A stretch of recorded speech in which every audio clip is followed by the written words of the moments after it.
രമ്യ പറഞ്ഞതുപോലെ തന്നെ വെടിനിർത്തൽ കരാറുമായി ബന്ധപ്പെട്ട ആശയക്കുഴപ്പം നിലനിൽക്കുകയാണ്. US-ഇറാൻ വെടിനിർത്തൽ കരാറിൽ ഇസ്രയേലിന് കടുത്ത അതൃപ്തി എന്ന ഒരു വിഭാഗത്തെ റിപ്പോർട്ട് വരുന്നുണ്ട്. ഇറാനുമായുള്ള ചർച്ചയിൽ നിന്ന് മാറ്റി നിർത്തിയതിലും തങ്ങളോട് കൂടിയാലോചിക്കാതെ വെടിനിർത്തൽ കരാറിൽ അന്തിമ തീരുമാനമെടുത്തതുമാണ് ഇപ്പോൾ ഇസ്രയേലിന്റെ പ്രധാനമായിട്ടുള്ള അതൃപ്തിക്ക് കാരണമെന്നാണ് പുറത്തുവരുന്ന റിപ്പോർട്ടുകൾ. വെടിനിർത്തൽ കരാറിനെത്താനുള്ള തീരുമാനം അമേരിക്ക ഇസ്രയേലിനെ അറിയിച്ചിരുന്നില്ലെന്നാണ് റിപ്പോർട്ടിൽ വ്യക്തമാക്കുന്നത്. എന്തായാലും ഇത് സംബന്ധിച്ച് തീരുമാനമെടുക്കാനുള്ള ചർച്ചകളിൽ നിന്ന് ഇസ്രയേൽ പ്രതിനിധികളെ ഒഴിവാക്കിയെന്നും വിവരമുണ്ട്. അതിന്റെ അടിസ്ഥാനത്തിൽ ട്രംപ് നൽകിയ അന്ത്യശാസനം അവസാനിക്കാൻ 90 മിനിറ്റ് ബാക്കി നിൽക്കുകയായിരുന്നു ഇരു രാജ്യങ്ങളും തമ്മിൽ താൽക്കാലിക വെടിനിർത്തലിന് ധാരണയായത്. ഇതനുസരിച്ച് ഹോർമുസ് കടലിടുക്ക് തുറക്കാനും ധാരണയായിരുന്നു. എന്നാൽ പിന്നീട് എല്ലാം മാറി മറയുന്ന ഒരു സ്ഥിതിയാണ് നമ്മൾ കണ്ടത്. ഇനി ഈ ഒരു സൈനിക നീക്കം തുടർന്നാൽ തന്നെ രാജ്യം നമുക്കറിയാം ഇപ്പോഴേ ഇന്ധന പ്രതിസന്ധിയിൽ വളഞ്ഞിരിക്കുകയാണ്. തുടർന്നും ഈ ഒരു സ്ഥിതി തുടർന്നു കഴിഞ്ഞാൽ ഗൾഫ് മേഖലയിൽ മാത്രമല്ല അത് കേരളത്തിൽ വരെ ആഘാതം എടുക്കുന്ന തരത്തിൽ ഇന്ധന പ്രതിസന്ധിയിലേക്ക് നീങ്ങുമെന്ന് തന്നെയാണ് ഉറപ്പാകുന്നത്. അതിനിടയിൽ തന്നെ വലിയൊരു ഇറാന്റെ ഭാഗത്തേക്ക് അല്ലെങ്കിൽ ഹിസ്ബുള്ള തലവൻ നയീം ഖാസിമിന്റെ അനന്തരവനും അദ്ദേഹത്തിന്റെ പേഴ്സണൽ സെക്രട്ടറിയുമായ അബി യൂസഫ് ഹർഷിയെ വധിച്ചതായി ഇസ്രയേൽ സൈന്യം പറയുന്നുണ്ട്. ബെയ്റൂട്ടിലെ തലറ്റ് ഗായത്ത് മേഖലയിൽ വെച്ചായിരുന്നു രാത്രി നടത്തിയ വ്യോമാക്രമണത്തിനാണ് ഹർഷി കൊല്ലപ്പെട്ടിരിക്കുന്നത്. അത്തരത്തിൽ ഒരു വാർത്ത വരുമ്പോൾ ഇനിയുള്ള യുദ്ധമുഖം അതെങ്ങനെയായിരിക്കാം തുറക്കാൻ പോകുന്നത് എന്ന ആശങ്ക തന്നെയാണ് ബാക്കിയാകുന്നത്. അമേരിക്കയുമായുള്ള വെടിനിർത്തൽ കരാറിൽ നിന്ന് പിന്മാറുന്നതിനെ കുറിച്ച് ഇറാൻ ഗൗരവമായി ആലോചിക്കുന്നതായും റിപ്പോർട്ടുകളുണ്ട്. ശരിക്കും ലബനനിൽ ഇസ്രയേൽ വ്യോമാക്രമണം തുടരുന്ന സാഹചര്യമാണ് ഇപ്പോഴുള്ളത്. ഇത്തരൊരു സാഹചര്യത്തിൽ തന്നെ ഇറാന്റെ നീക്കം എന്താണ് എന്ന് ലോകരാജ്യങ്ങളും ഉറ്റുനോക്കുകയാണ്. ലബനനിലെ ഇസ്ലാമിക് റെസിഡൻസ് ഉൾപ്പെടെയുള്ള എല്ലാ മേഖലകളിലും പോരാട്ടം അവസാനിപ്പിക്കണമെന്ന ധാരണയുടെ ലംഘനമായാണ് ഇസ്രയേൽ നടപടികളെ ഇറാൻ കാണുന്നത്. അതിനാൽ തന്നെ ആക്രമണങ്ങൾ തുടരുകയാണെങ്കിൽ കരാർ പുനഃപരിശോധിക്കുമെന്ന് തന്നെയാണ് ഇറാൻ വ്യക്തമാക്കിയിരിക്കുന്നത്. ലബനനിൽ ഇസ്രയേൽ സൈന്യം അതിശക്തമായ ആക്രമണമാണ് ഇപ്പോൾ അഴിച്ചുവിട്ടുകൊണ്ടിരിക്കുന്നത്. ബെയ്റൂത്ത്, വെക്കാവാലി, തെക്കൻ ലബനൻ എന്നിവിടങ്ങളിലെല്ലാം 100-ലധികം കേന്ദ്രങ്ങളിലാണ് ഇസ്രയേൽ വൻതോതിൽ ആക്രമണം നടത്തിയത്. ഏകദേശം നിലവിലെ കണക്കുകളെല്ലാം നോക്കുകയാണെങ്കിൽ തന്നെ നമുക്കറിയാം 2024 നവംബർ മുതൽ വെടിനിർത്തൽ നിലനിൽക്കുന്നുണ്ടെങ്കിലും മാർച്ച് 2 ഹിസ്ബുള്ള നടത്തിയ അതിർത്തി കടന്നുള്ള ആക്രമണമാണ് ഇതിന് മറുപടിയായി വ്യോമകര യുദ്ധം തുടരുന്നു എന്ന രീതിയിൽ ഇസ്രയേൽ പറഞ്ഞത്. ആയതിനാൽ തന്നെ നിലവിലെ സാഹചര്യങ്ങൾ പരിശോധിച്ചാൽ ഇനിയുള്ള യുദ്ധ സാഹചര്യങ്ങൾ അതിസങ്കീർണമായിരിക്കും. ഇറാൻ എടുക്കുന്ന ഓരോ ചുവടുവെപ്പും അത് ഏത് രീതിയിലാണ് ഇന്ന് ലോകരാജ്യങ്ങളെ ബാധിക്കാൻ പോകുക എന്ന് തന്നെയാണ് ഉറ്റുനോക്കേണ്ടത്. അതിനിടയിൽ ട്രംപ് ഇടയ്ക്കിടയ്ക്ക് പറയുന്ന ഭീഷണി സ്വരങ്ങളും മുന്നറിയിപ്പുകളും അതിനെ ഗൗനിക്കേണ്ട സാഹചര്യമുണ്ടോ എന്നും പരിശോധിക്കേണ്ടതുണ്ട്. ഇസ്രയേലിന്റെ ആക്രമണങ്ങളിൽ ലബനനിൽ വലിയ തോതിലുള്ള നാശനഷ്ടങ്ങളാണ് ഇതുവരെ സംഭവിച്ചതായിട്ട് റിപ്പോർട്ടുകളുള്ളത്. ലബനീസ് അധികൃതർ നൽകുന്ന റിപ്പോർട്ടുകൾ അനുസരിച്ച് 1530 പേർ ഇതുവരെ കൊല്ലപ്പെട്ടു എന്നാണ് പറയുന്നത്. 4812 പേർക്ക് പരിക്കേൽക്കുകയും ചെയ്തിട്ടുണ്ട്. പശ്ചിമേഷ്യയിലെ സംഘർഷം കൂടുതൽ സങ്കീർണമാകുന്ന സാഹചര്യമാണ് ഇപ്പോൾ നിലവിലുള്ളത്.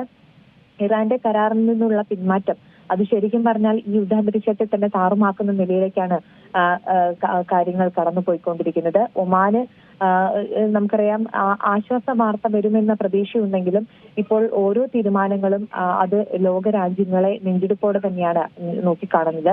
അമേരിക്ക യുദ്ധം തുടങ്ങുന്ന വേളയിൽ പറഞ്ഞത് 40 ദിവസം പിന്നിട്ട് വെടിനിർത്തലിന് തയ്യാറായിരിക്കുകയാണെന്നായിരുന്നു. എന്നാൽ ഇറാൻ ആ ഒരു സമയത്ത് ഇറാൻ തോറ്റു പിന്മാറുമെന്ന കരുതൽ തന്നെയായിരുന്നു ട്രംപ് ഇത്തരത്തിലൊരു നീക്കങ്ങളൊക്കെ നടത്തിയത്. എന്നാൽ അതെല്ലാം തകിടം മറിയുന്ന കാഴ്ച തന്നെയാണ് നമ്മൾ ഈ ഒരു നിമിഷം കണ്ടുകൊണ്ടിരിക്കുന്നത്. നിലവിൽ വെടിനിർത്തലുമായി ബന്ധപ്പെട്ട ധാരണയായിട്ടില്ലെങ്കിൽ പോലും നിലവിലെ സൂചനകളെല്ലാം കരാറുമായി ബന്ധപ്പെടുത്തിയൊക്കെ നോക്കുകയാണെങ്കിൽ വലിയ അനിശ്ചിതത്വവും പ്രതിസന്ധിയും ഉണ്ടാകുമെന്ന് ഉറപ്പാണ്. ഇതിപ്പോ നമുക്കറിയാം നിലവിലെ ഉണ്ടായിരുന്ന കരാറിനെ തുടർന്ന് ആഗോള ഓഹരി വിപണിയിലൊക്കെ ഉണർച്ചയാണ് കണ്ടത്. എണ്ണവില ബാരലിന് $100 താഴേക്ക് എത്തുന്ന ഒരു സാഹചര്യം ഉണ്ടായിരുന്നു. എന്നാൽ കരാറിലെ 3 വ്യവസ്ഥകൾ ലംഘിപ്പെടുന്ന സാഹചര്യമുണ്ടായിരുന്നു. അപ്പോൾ ഇറാന്റെ പാർലമെന്റ് സ്പീക്കർ ഇതുമായി ബന്ധപ്പെട്ട് തന്നെ പ്രതികരണങ്ങൾ നടത്തിയിരുന്നു. ലബനനിൽ ഇസ്രയേൽ ആക്രമണം തുടരുന്നതും ഇറാന്റെ ആകാശ പരിധിയിൽ ഡ്രോൺ വിടുന്നതുമായി ബന്ധപ്പെട്ടുള്ള ചർച്ചകളൊക്കെ പുരോഗമിക്കുകയാണ്. അതിനിടയിൽ തന്നെയാണ് ഇസ്രയേലിന്റെ ഭാഗത്തു നിന്നും പ്രകോപനം ഉണ്ടാകുന്നത്. സ്വാഭാവികമായിട്ടും ഹോർമുസ് കടലിടുക്ക് തുറക്കാൻ എന്നുള്ള ഒരു മുറുതിയേറിയ ഒരു തീരുമാനം തന്നെയാണ് ഇറാൻ ഈ കാര്യത്തിൽ എടുക്കാൻ തീരുമാനിച്ചിരിക്കുന്നത്. അതിനാൽ തന്നെ ഇറാന്റെ ഈ ഒരു തീരുമാനം ശരിക്കും പറഞ്ഞാൽ സ്തംഭിക്കുന്ന ഒരവസ്ഥയിലേക്ക് തന്നെയാണ് യുദ്ധ സാഹചര്യത്തെ കൊണ്ടുവച്ചിരിക്കുന്നത്.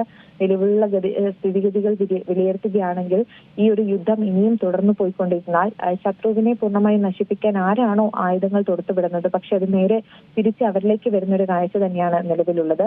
ട്രംപ് ഒരു കാര്യം പറഞ്ഞിരുന്നു, യഥാർത്ഥ കരാർ പൂർണ്ണമായും നടപ്പിലാക്കുന്നത് വരെ ഇറാനിൽ ഇത്തരത്തിലുള്ള ഒരു ആക്രമണങ്ങൾ അല്ലെങ്കിൽ US ഈ കപ്പലുകളും വിമാനങ്ങളും ഒക്കെ ഈ ഒരു സൈനികരുമായിട്ടുള്ള യുദ്ധമൊക്കെ തുടരുമെന്ന്. പക്ഷെ നിലവിലെ സ്ഥിതിഗതികൾ നോക്കുകയാണെങ്കിൽ അങ്ങനെ ഒരു രീതിയിലൊരു മാറ്റമല്ല നമുക്കിവിടെ കാണാൻ സാധിക്കുന്നത്. പൂർണ്ണമായ ഒരു നശിപ്പിക്കൽ രീതി തന്നെയാണ് കാണുന്നത്.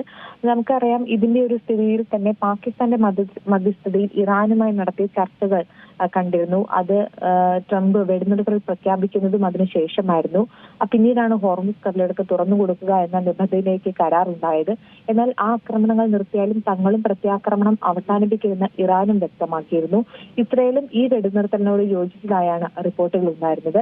പിന്നീടാണ് ഈ കരാറുകളൊക്കെ വീഴ്ച വരുത്തിയിരിക്കുന്നത്. എന്തായാലും ഇസ്രയേൽ ഇതുമായി ബന്ധപ്പെട്ടിരിക്കുന്ന തീരുമാനം, അതായത് ട്രംപ് ഇസ്രയേലുമായി ബന്ധപ്പെട്ട സംസാരം അല്ലെങ്കിൽ ചർച്ചകളൊന്നും നടത്താതെയാണ് ഇത്തരമൊരു നീക്കത്തിലേക്ക് എത്തിയതും അതാണ് ഈ ഒരു യുദ്ധത്തിലേക്ക് വീണ്ടും കരാറുകൾ ലംഘിച്ചിട്ടുള്ള ഒരു യുദ്ധത്തിലേക്ക് നീങ്ങാൻ കാരണമായതെന്നും പറയുന്നുണ്ട്.